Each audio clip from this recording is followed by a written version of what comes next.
Hi everyone, today I'm going to start on a tutorial series for this image in particular, which will take you through beginning steps of retouching an image all the way through complete color. So to get started, I am looking at this beach and I'm seeing a lot of debris and footsteps and just a lot of clutter, and I'm thinking I can clean this up. The first thing you want to do in an image usually is do your retouch before you start fiddling with color. So this is going to be sped up in post. So I'm going to start by removing all of this debris. So here we go. I'm going to move in using Control Plus so I can get a pretty close-up view of the image, especially the ground. And I'm going to use my content aware spot healing brush tool. See, and you can make sure it's in content aware right here and normal. And I'm going to use my bracket tools to make my brush smaller and larger as I do this.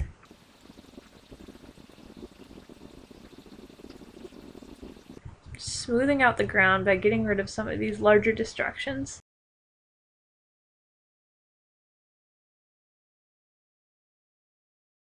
So usually I keep my brush size approximate to how much space around the item I'm trying to remove there is.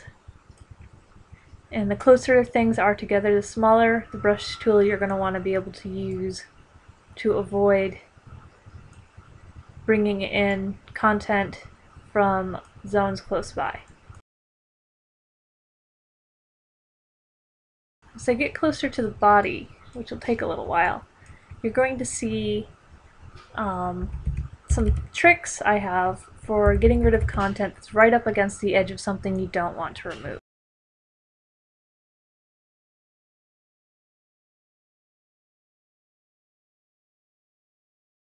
Now, many of you who are newer to this or use layers frequently in your process, you should be doing this on a second layer, which you can set up by taking your background right here and grabbing and dragging into a new layer, which will create a copy of your background. And then you can do your editing on top of that layer, if that makes you more comfortable.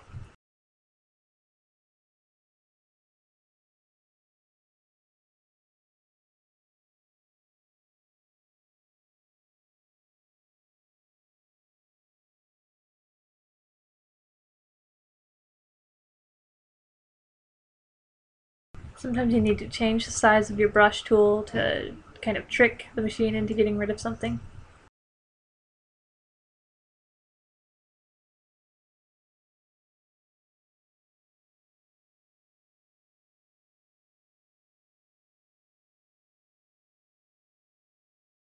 This process can take a really long time. It's something I only do every once in a while with beach scenes, but I really think it could add to this.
Alright, now that I have most of the beach edited out, there is one last thing I have to do on the beach, and that is go around the leg and do some very specific editing. So before we get into that, we'll go back to the very beginning. That's how it looked then. And this is how it looks now. So now I have to go right up against the edge of my leg with the healing brush, and this can be very problematic, but I've learned a couple things that will help me with that. So what I'm going to first do is get it as close to the edge of my leg as I can without actually kind of touching that zone. Just kind of bring that stuff reasonably close.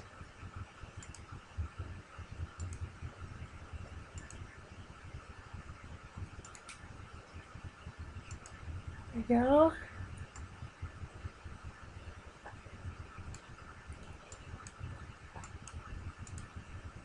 And slide that in.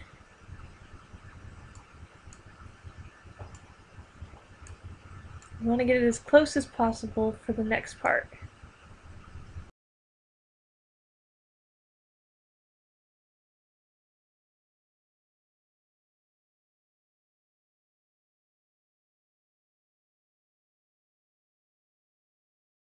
Alright, now that I've got it very close to the edges, I'm going to make my brush a little bit smaller. I'm going to go about halfway between my skin and halfway between the background and click. That heals it up while not doing too much transformation against that edge. So the trick is making sure that the brush is halfway between the line so that it covers half of each side. It's less likely to deform.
So now, after getting things fairly close, I'm going to go in with my stamp tool.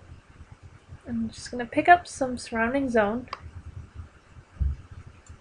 and go in and cover these a little slightly more difficult edges.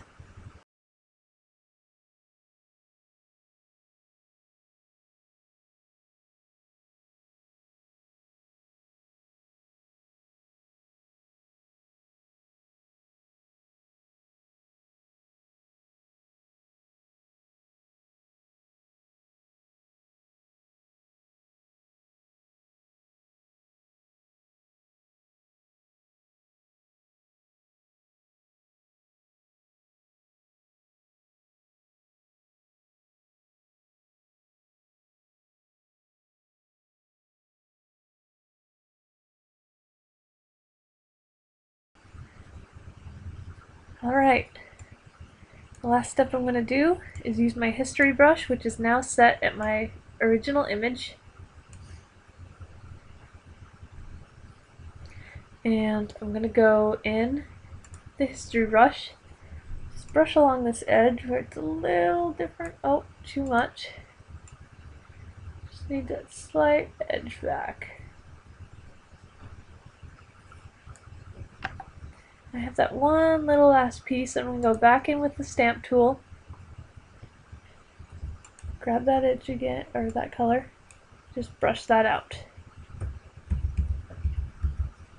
good to work detailed and expect detail, because then you know your image is going to look good when it's smaller. You want to be close in while you're working with it. So, I'm looking across the beach here and I see just a couple points that are a little awkward looking, so what I'm going to do is go back in with the stamp tool and kind of even those out a little bit, maybe with a lower opacity, around 50. Let's give that a shot. And so I'm going to stamp up here where it looks nice and clean. Bring that in here. Just kind of even out that tone a little bit.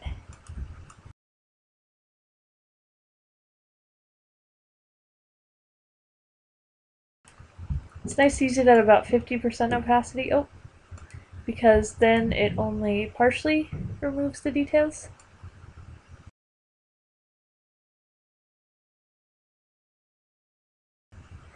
There we go. Nice, clean looking beach.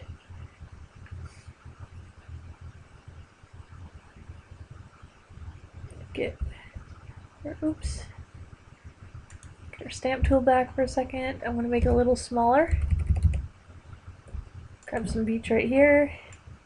Work those edges right there. There we are. Alright, so very start we look like this. Fairly messed up looking beach. It's a little distracting. Very clean cut looking beach now. So that pretty much covers the beach cleanup for this image. And now I'm going to move on to some spot removal for lens dust. So to do this, we're going to zoom in again, and I saw some while I was working on the beach. I'm going to start at the very top of the image, go in with the healing brush tool, content aware, maybe zoom out just a little. There we go. And just start looking for anomalies, like this piece right here. So I'll just grab that whole thing, and it's gone.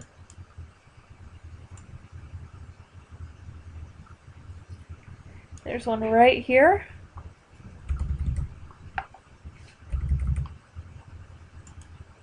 And now it's gone.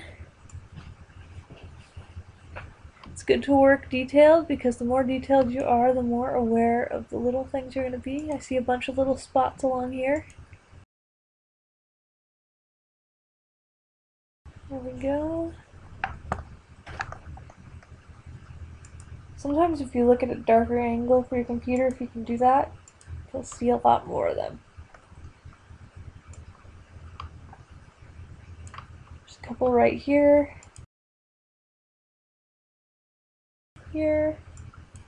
You'd be surprised how much dust a camera will pick up out in the field, even when you clean them. Look through here. There's one. The next level.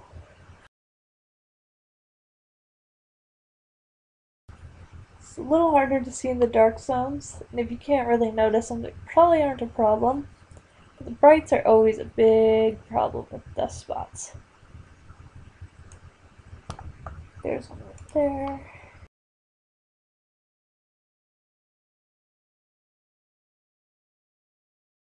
And there's the big one I noticed earlier in here. And we pretty much know that the beach is taken care of.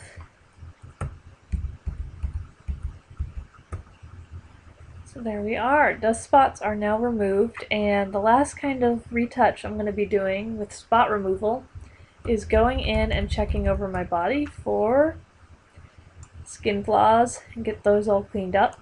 Lots of scars. They stick around on my legs for years sometimes.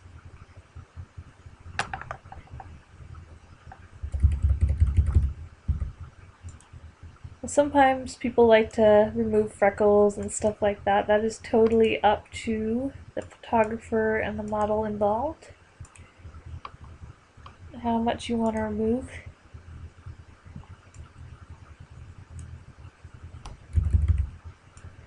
It's nice to do really nice little detail work on this.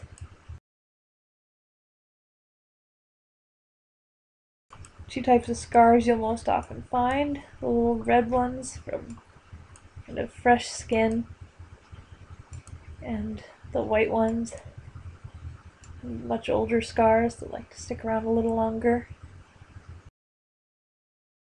Bruises, commonly found around the knees.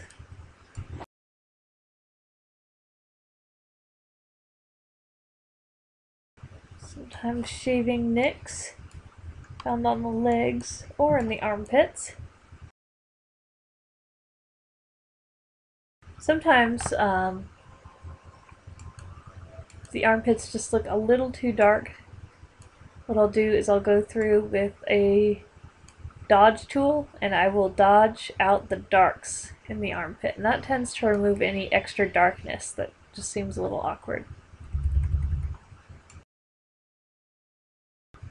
On the face, I get facial blemishes quite frequently, so that is almost always something that needs to be cleaned up.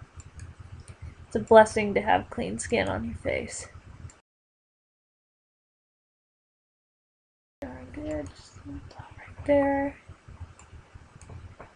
Makeup helps a lot with that for model shoots. It's actually one of the main reasons I wear foundation, is because when you're doing a photography or film shoot, foundation will cover up a lot of the blemishes and ruddiness and redness in faces. It makes the cleanup job a lot easier.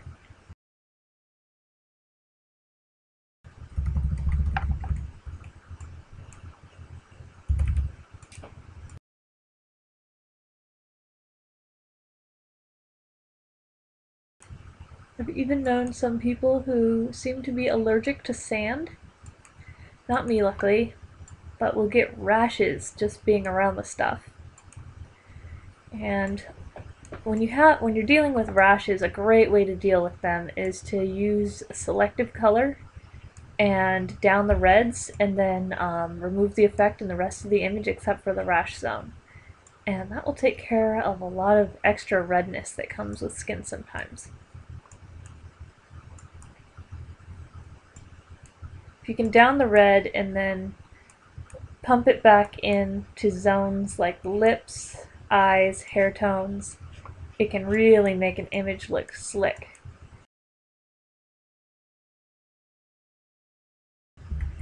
You can kind of identify a lot of tones you're seeing in someone's skin. Make decisions based on what you see. Not everybody is the same.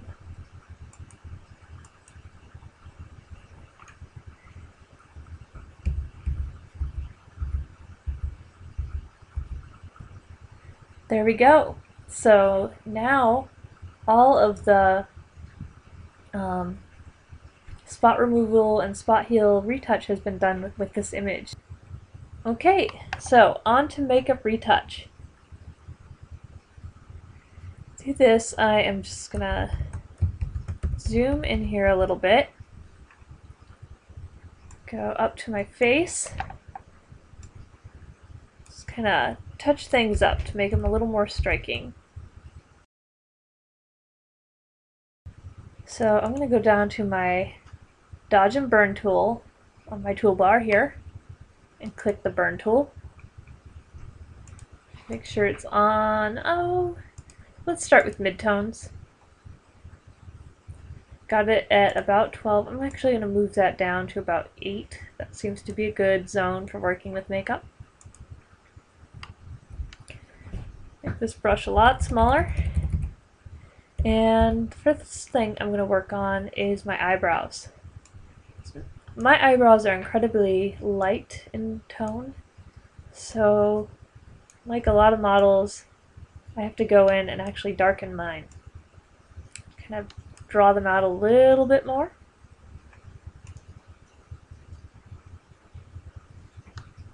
And there we go. That way they're just a little more visible. It's kind of nice to have eyebrows. I know a lot of girls complain about it, but I really wish I had better eyebrows. Alright, now I'm going to work on the lashes here.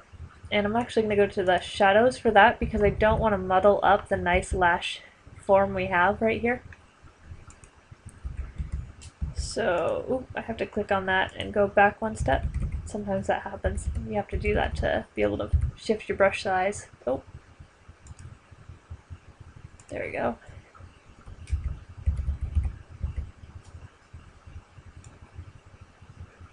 Just gonna darken those up a little bit.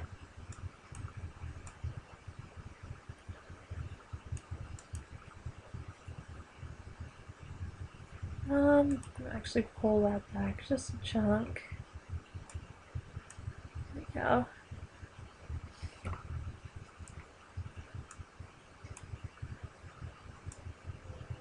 I'm going to darken my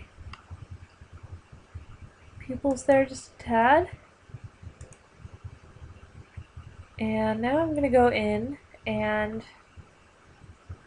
see if I can't pull a little color out using the dodge brush now. So back in here, getting the dodge tool. And midtones is probably a good place to start. So remove that, go down and start using the dodge tool around the irises on this lower edge. A little bit of that. Now I'm going to go in with the highlights on the dodge tool. See if I can't bring a little color out.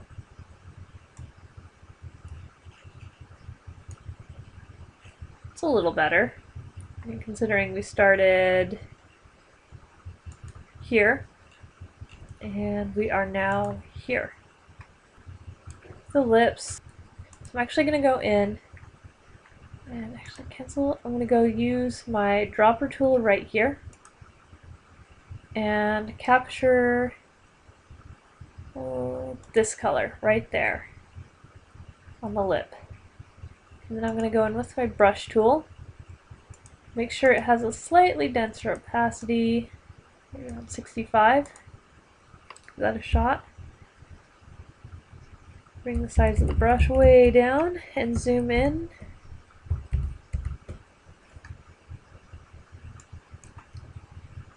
Now this might not be super visible from further away, but it will make a difference. Detail is always key. Even though you might not see the results in the end image, it is always good to have them there in the blown up version.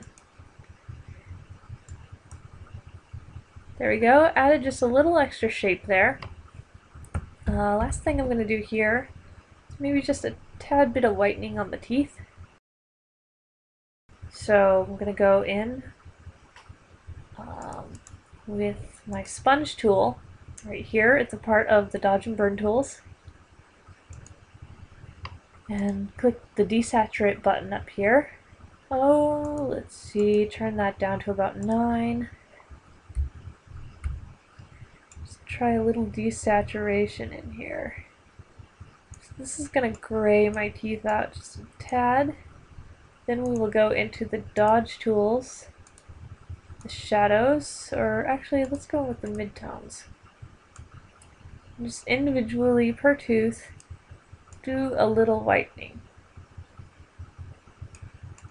Just a tad down that center line.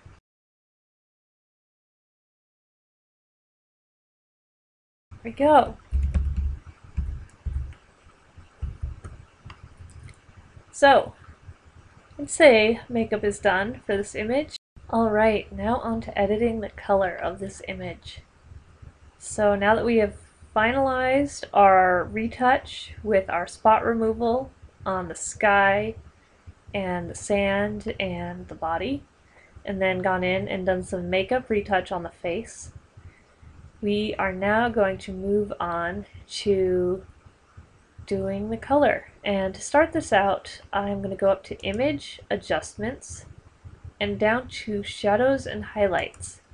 I might not actually end up using this, but I always love to see what this effect is going to do, because sometimes it has some really beautiful effects. Just kind of pulling in the shadows and just pulling in the contrast that the image didn't have before. So, let's see.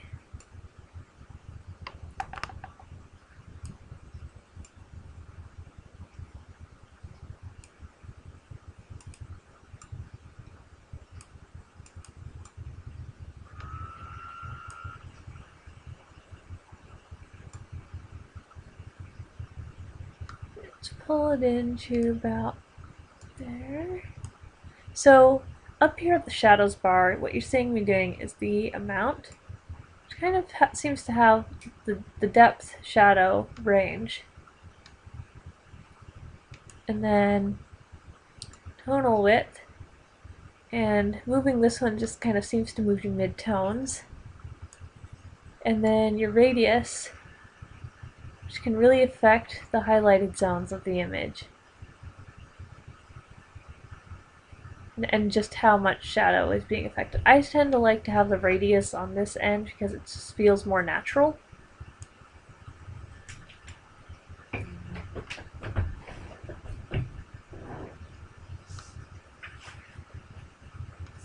Have that about there.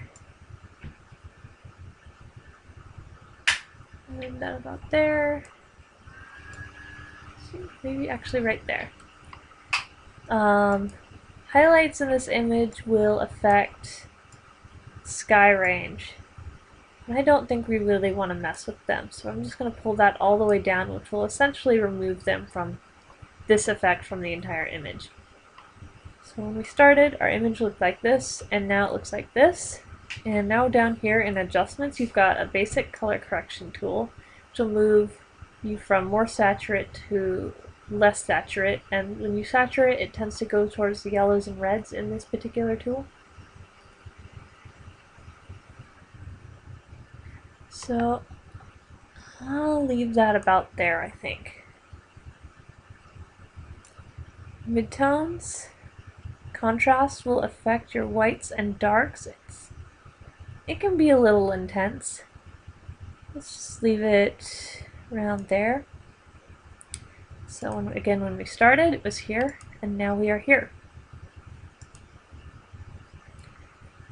So now I'm going to go up, and I'm going to actually test curves out. Just kind of bring in that pop we need. Oh, that's too much. Let's leave that alone.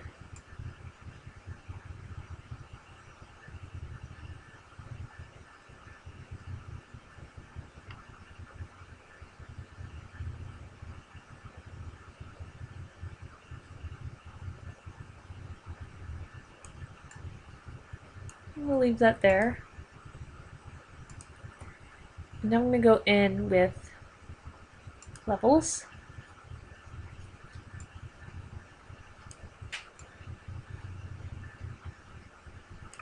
We'll leave that about there. That's starting to bring in some more brightness on our actual subject. Now I'm going to go down to adjustments and selective color.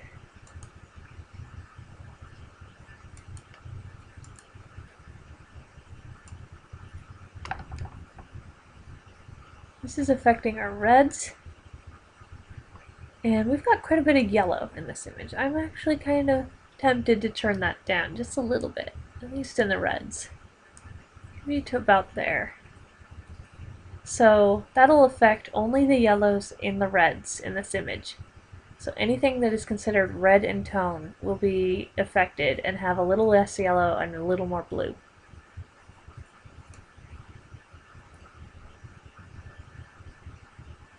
I'm going to leave the magentas where they are.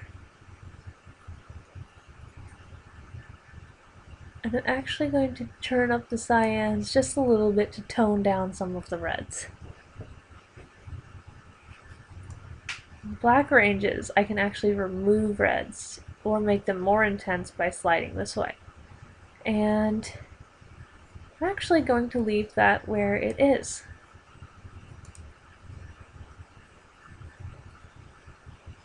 So now we move to the yellows, and this will only affect the yellows in the image,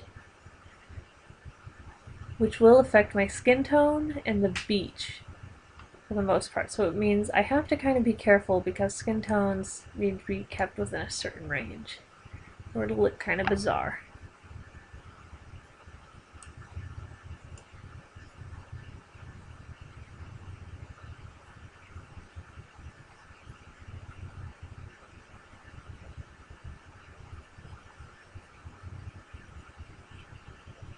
I kind of like leaving those where they are. So now let's move on to the cyans. I don't think we really have much green to work with in this image, and I don't think I really want to affect it. The only green I can really see in this image is up here along this tree line, and there would be just specks of it. So it's probably best to leave that where it is. But in the cyans, I can see just a twinge of blue coming in and cyan coming in through the sky here, and I think we can make that more intense. So we'll remove the yellows, and I think we'll add some magenta and add some cyans. And see that blue getting a little more intense. Now if we add the blacks in, we get even more of that kind of coming through. I might make a second pass on that with a second selective color after I do my initial selective color here. Magentas, I think I'm going to leave those alone, which kind of follow closely to reds but aren't quite. The whites.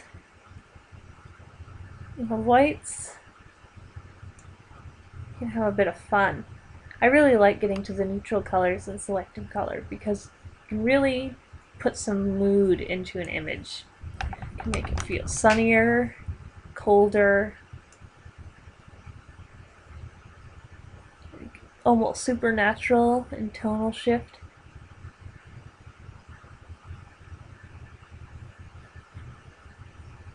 So I want to have this just a slight touch of warm to it.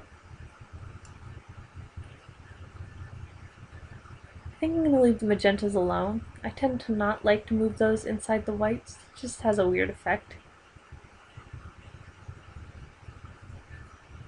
I think I'll add just a twinge of red by downing the cyans in the whites. So in case you don't know, cyan is always opposite red. So negative cyan always equals red. And in the magenta zone, negative magenta always equals green, and negative yellow always equals blue. Negative black obviously always equals white.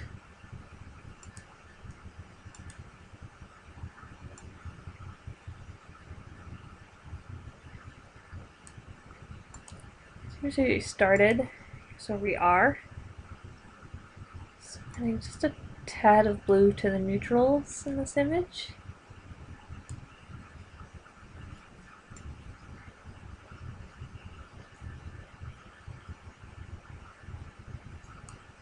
Just add the tiniest bit of magenta.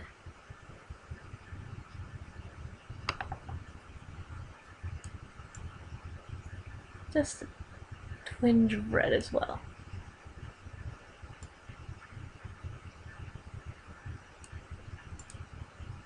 And now in the blacks, I could increase the blacks just a tad to make that black just really pop on the dress. And I think I'll add just a tiny bit of blue, a tiny bit of magenta, or not even really a tiny bit, just a moderate supply. We started, our image looked like this, and now it looks like this. Okay, so I'm going to go back into Image, Adjustments, Selective Color. Down to Cyans, And remember how I was saying I kind of want to push the cyans in this image. So I'm actually going to hit absolute, which will make the effect of selective color way more intense. So going back in,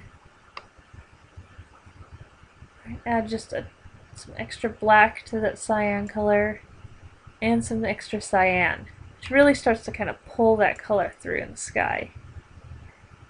Might actually level out just a little bit with those yellows.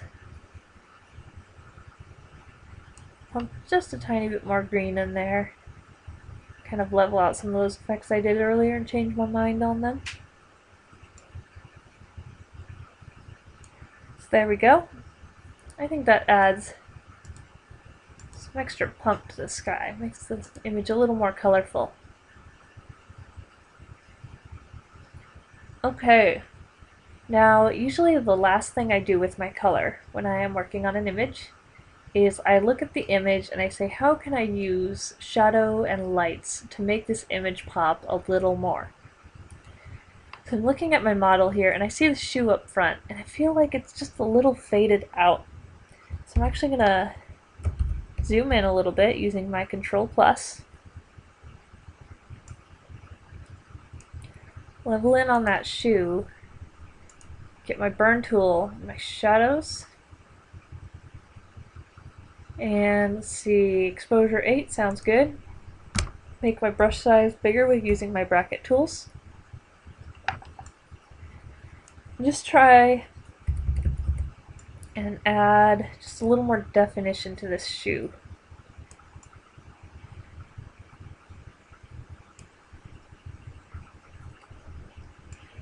Seems a little better. I think I'll do the same thing to this one too.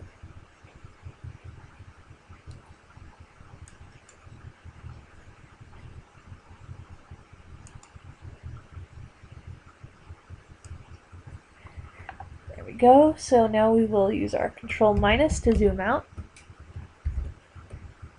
I think that looks a little better. So before I did that, it looked like this. Now it looks like this. That just feels like the definition is just kind of pulled in a little more and the image feels a little sharper. So that was the first thing I'm going to do. Now I'm going to take a kind of a closer look in at our image here and see how the sharpness is feeling. It certainly doesn't feel unsharp. The last thing I can think of is using the dodge and burn tools to make a vignette. So I'm going to go in with my burn tool over here and use the bracket tools to make it larger. And move it to midtones. Midtones just tends to be a good place to start usually. It might be a little too bright of an image for midtones, but we'll give it a shot. And 8% is probably good. Just start kind of pulling in just a little bit of that tone.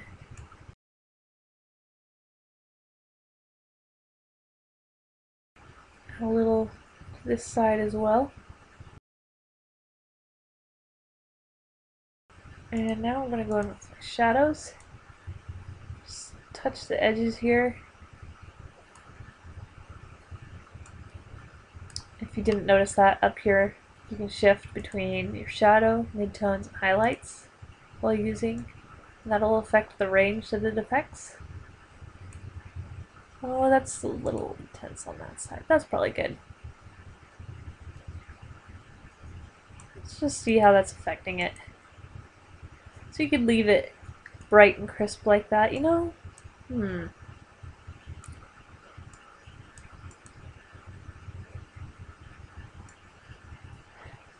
It's a hard one. I like it both ways. I like it like this, kind of that bright look, but it feels like this brings it in a little bit. Maybe I'll do it about halfway point like that. I can also use my shadows on the model. Just bring in that extra little punch.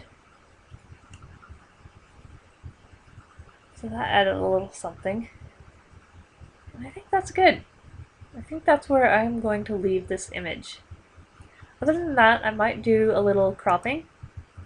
Cropping is a good thing to leave towards the end because if you want to do a different crop with the same color correction, you want to wait and make that decision later. So I could do a crop like that. It'd be a great like Facebook banner. Or leave it larger. So for this end, I think I will just leave it larger and make those decisions later. I think that is it. So I hope that you enjoyed this tutorial and I hope you got a lot out of it. I hope it helps you with your own images, and let me know if you have questions or requests. I always take requests into consideration for future tutorials. So thank you for watching and please enjoy.